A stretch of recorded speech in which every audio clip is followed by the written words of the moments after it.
Hello.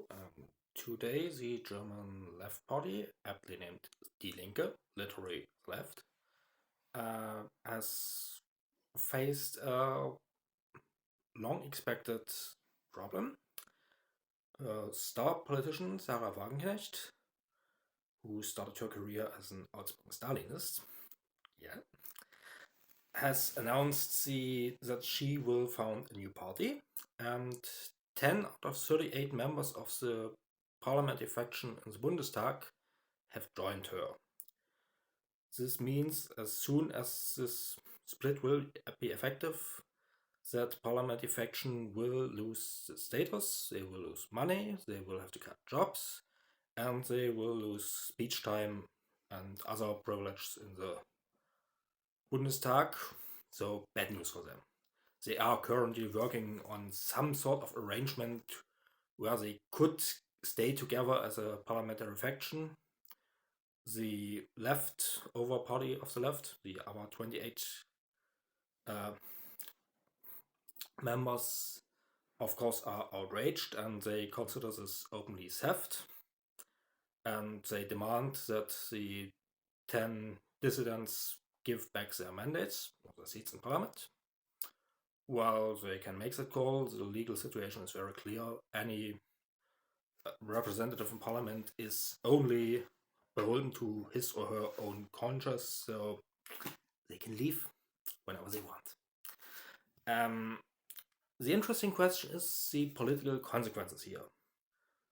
Ms. Wagenknecht and her followers are probably speculating that they can garner a lot of protest voters and people who are generally disaffected with the left, and we will come back to that in the reasons part. And they plan to found their party, a new party. So far there's only an association to start this process. Before the elections next year, that would be the European election in the spring, and then there are over the year 3 regional elections in East Germany. And they speculate that they can garner enough people disaffected with the left and protest voters and so on, that their new party can enter the parliament. They have to cross the 5% hurdle. That 5% hurdle is, of course, the issue here. According to recent polls, the left as a party would have barely made it above it, if it would have made it. It's, of course, a bit inaccurate. They definitely failed to do so in any recent election in West Germany, so they are just an East German regional party, and splitting is, of course, not helpful here. So both sides will have to gain votes outside of their usual clientele. For the left, Die Linke, the party as it stands, that's a very negative outlook. They have been trying to open themselves up to people outside of their usual clientele, and they have failed so far, and this process is part of the reasons. See you later. Ms. Wagenknecht has the advantage of being somewhat of a star politician. She is around since the 90s with a lot of hot takes and has gained many attention in a lot of talk shows. She also has good looks. Certainly doesn't hurt with popularity. And yeah, so question is Sarah Wagenknecht sufficient point to attract enough voters to this absolutely new party? The reasons are, well, Die Linke is an amalgamation of the former East German State Party. Back under communism, it was the Sozialistische Einheitspartei Deutschlands, SED. Then they reformed themselves as a Party of Democratic Socialism, PDS. And then in the early 2000s, they fusioned with unsatisfied left members of the Social Democrats who were very upset about a lot of social reforms done back then, pro-market reforms back then, and joined this left party. The leader of the ex-Social Democrats, Oskar Lafontaine, is incidentally Ms. Wagenknecht's husband. Yeah, they married using the process. So a fusion on a personal level too. And the left basically consists of three parties, three parts, and they need a fourth group for the elections. There is a number of old East German state loyalists who are very unhappy with the outcome of the Cold War. And this group is, of course, voting the left. This is also a group that is aging out of the voting demographic. And, well, for obvious biological reasons, they go fewer and fewer. Then there is the above-mentioned unhappy left social democrats. These are mostly hardcore, old-school trade union guys and so. Yeah, they are in favor for higher minimum wage, more state regulation, and so far and so on. They would also like price controls, what the traditional leftist stuff that would have been abandoned in the early 2000s, and that really upsets them.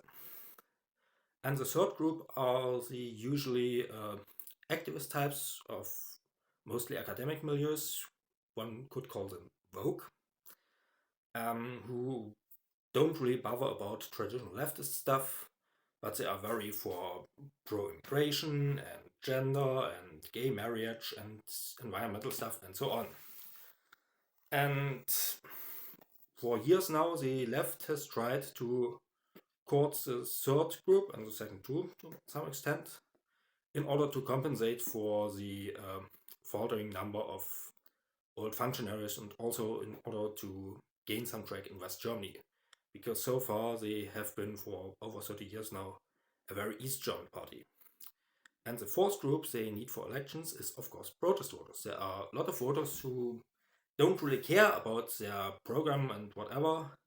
They are just unhappy with their personal life, how politics is going for them. Unemployment is a huge factor here. Energy prices, tax rates, and so on.